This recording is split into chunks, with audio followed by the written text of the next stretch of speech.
Valley oozes confidence, and Marone Gribbets, founder of wearable startup Meta, contributes his fair share. I want to change the way we use computers, and I think I have a really compelling vision of the future. A lot of people are buying into it.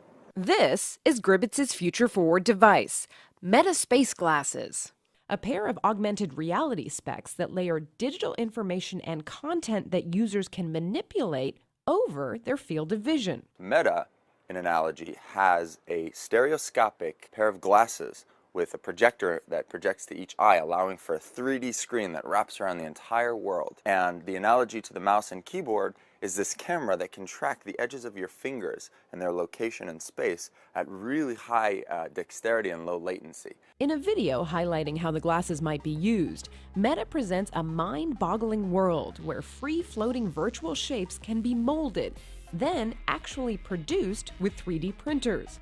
And details like names and job titles pop up as you meet people. Watching this, it's easy to be awed, yet also hard not to be skeptical.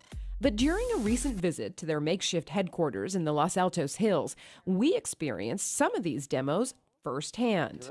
Oh, there it is. Hey, look, you can step back. With backing from venture fund Y Combinator, Meta is off to a strong start.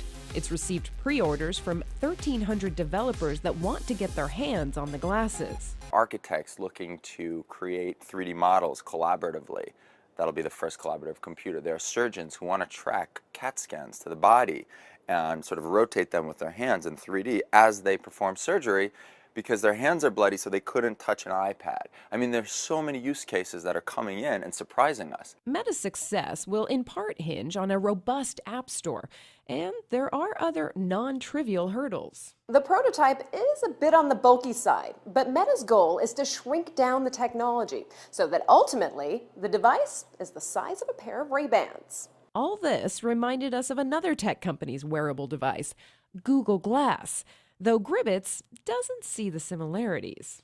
We're not competing with a multi-billion-dollar company. They create a very different type of device than ours. So their device is what I call a notification machine, okay? It's a small screen in the corner of your eye that you can only interact with your voice or by swiping the side of your head. Meta bills its device as a natural machine that's more intuitive. We use the thing that has evolved to manipulate your environment, namely your hand, and it's just so much more immersive than Google Glass. So I think it's going to bear different use cases. From its home base, Meta has sweeping views of Silicon Valley. You have little Apple over there in the distance, little Google over there. We could see all the way to San Francisco. A perspective that inspires Gribbets and reminds him exactly what he's up against. In San Francisco, I'm Simi Das, CNET for CBS News.